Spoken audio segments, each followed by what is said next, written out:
is going to be a very simple explanation on how every air conditioner on this planet works, other than an absorption chiller, which you're never going to find, or it's on a RV refrigerator. Other than that, every air conditioner, from what cools casinos down to what cools cars down to what cools buildings to a little window unit, they all have 4 parts: a compressor, a condenser, a metering device, and an evaporator.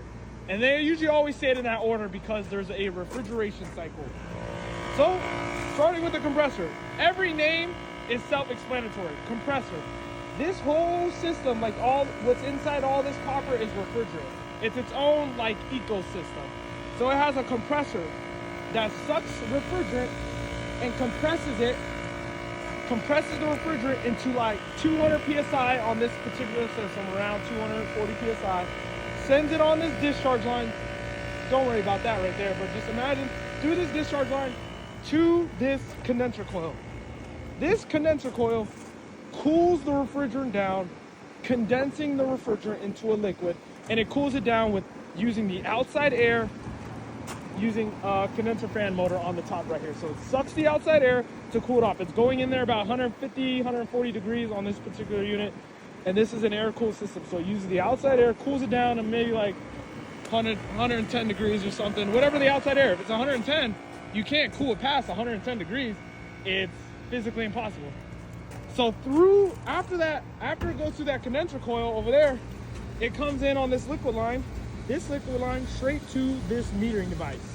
So like around 200 some PSI, this metering device, basically, it's like a small hole. It's literally like a small orifice. This one is an expansion valve, so it changes the size of the orifice. But just imagine a small hole, high pressure, 200 PSI goes through this small hole. It changes pressure. So from 200, and it changes pressure to like 60 PSI on this particular unit. In HVAC, pressures and temperatures relate. Usually if something's high pressure, it's high temperature. If something's low pressure, it's low temperature. After it changes pressure, it gets extremely cold. So it's gonna be warm on this side, cold on this side. Don't worry about this. This is for like heat pump, which is not like, it's just, don't worry, but don't get confused by that. It goes through here, small hole, 60 PSI. So this is pretty cold right here.